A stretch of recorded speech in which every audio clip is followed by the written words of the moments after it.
یا ایہا الذین آمنوا ان جاءکم فاسق بنبأ فتبینوا ان تصیبوا قوما بجہالۃ فتصبحوا علی ما فعلتم نادمین۔ صدق اللہ العظیم۔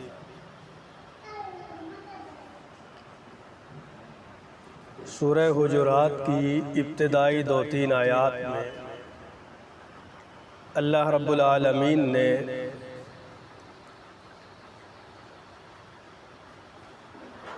ادب مصطفیٰ پہ بات کی ہے اور اس کے ساتھ ساتھ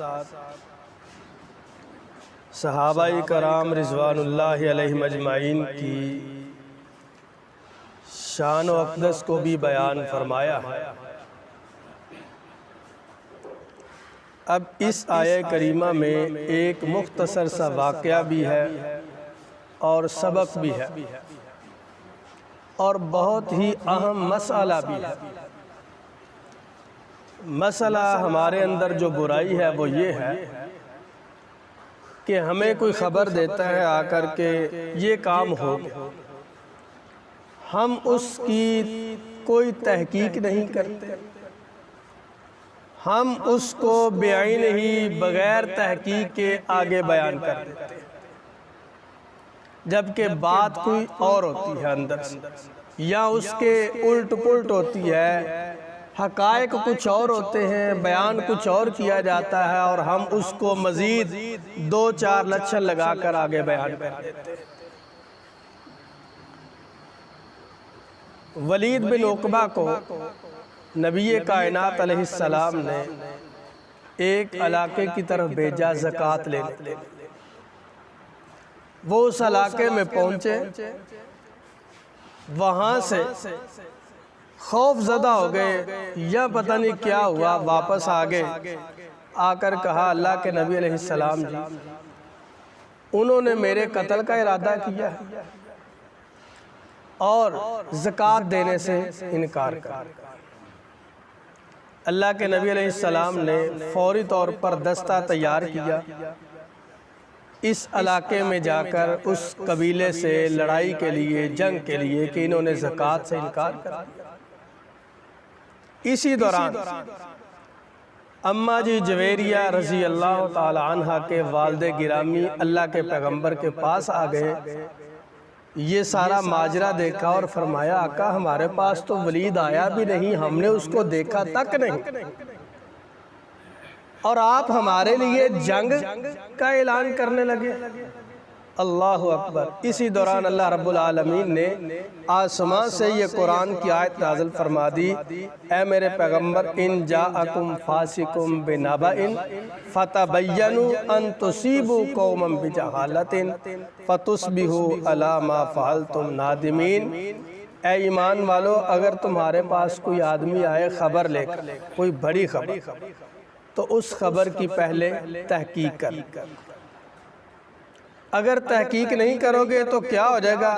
اگر آپ اسی طرح منو انس کو مان لو گے تو جیسے ابھی اس بہت بڑا حادثہ ہونے والا تھا، کوئی حادثہ سرزد ہو سکتا ہے۔ لہٰذا حادثے سے بچنے کے لیے کوئی بھی خبر ہو بڑی، بے نابا ان کا مطلب ہے کوئی بڑی اہم خبر، تو اس کی تحقیق کر۔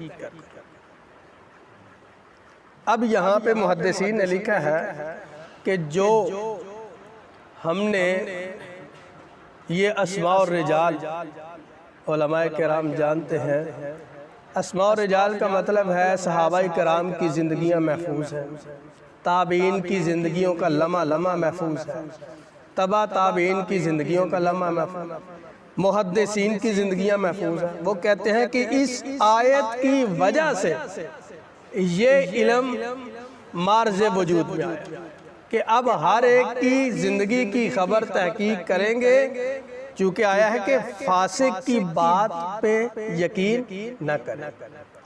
اب کیا پتہ چلے گا کون فاسق ہے کون نیک ہے؟ لہذا اس کی زندگی کو لکھا جائے گا، جو نیک آدمی ہے اس کی بات پہ اعتماد کیا جائے گا، چونکہ اللہ کے نبی کی حدیث کسی فاسق سے لی جائے گی نہیں۔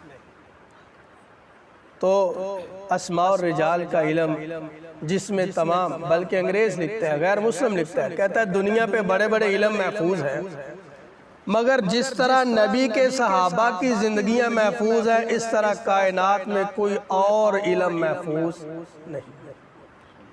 مطلب کیا ہے کہ دین اسلام محفوظ ہے، جس طرح میرے پیغمبر علیہ السلام نے اپنی زبان نبوت سے الفاظ نکالے تھے وہ اس وقت سے لے کر آج تک محفوظ ہیں۔